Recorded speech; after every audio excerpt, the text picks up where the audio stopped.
আসসালামু আলাইকুম দর্শক, আপনার সাইড বাটন কি নষ্ট হয়ে গেছে? আপনার পাওয়ার বাটনে কি কাজ করে না?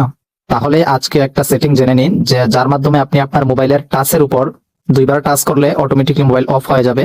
আবার মোবাইল লক থাকা অবস্থায়, বন্ধ থাকা অবস্থায় আপনি যদি আপনার মোবাইল স্ক্রিনের উপর দুইটা টাচ করেন তাহলে মোবাইল আবার অন হয়ে যাবে।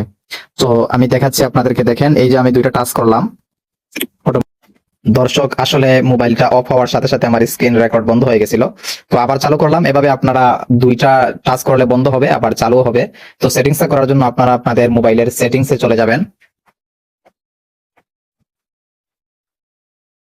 সেটিংসে আসার পর আপনারা স্ক্রল করে নিচের দিকে যাবেন। নিচের দিকে যাওয়ার পরে প্রথমে যদি আপনি মোবাইল অফ করতে চান, মোবাইল অন অবস্থায়, তাহলে হোম স্ক্রিনে যেতে হবে। হোম স্ক্রিনে যাবেন। হোম স্ক্রিনে যাওয়ার পরে একটু নিচের দিকে আসবেন।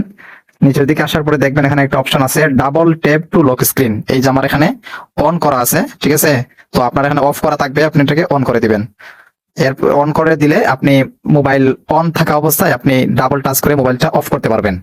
তো এবার আসুন, আপনার মোবাইল যদি অফ থাকে তাহলে কিভাবে অন করবেন সেটা দেখাই। সেটা করার জন্য আবারও আপনারা চলে যাবেন আপনাদের সেটিংসে। সেটিংসে আসার পর আপনারা লক স্ক্রিন যে সেটিংস আছে সেটাতে যাবেন। লক স্ক্রিনে যাওয়ার পরে একবারে উপরে দেখবেন double tap two ওয়েক or turn off screen. এটা এই যে অপশনটা, এই অপশনটা আপনারা, আমার এখানে অন করা আছে, আপনাদের এখানে অফ করা থাকবে, অন করে দিবেন। ঠিক আছে? তাহলে দেখবেন আপনার সাইড বাটন ছাড়াই, পাওয়ার বাটন ছাড়াই আপনি মোবাইল অফ অন করতে পারবেন।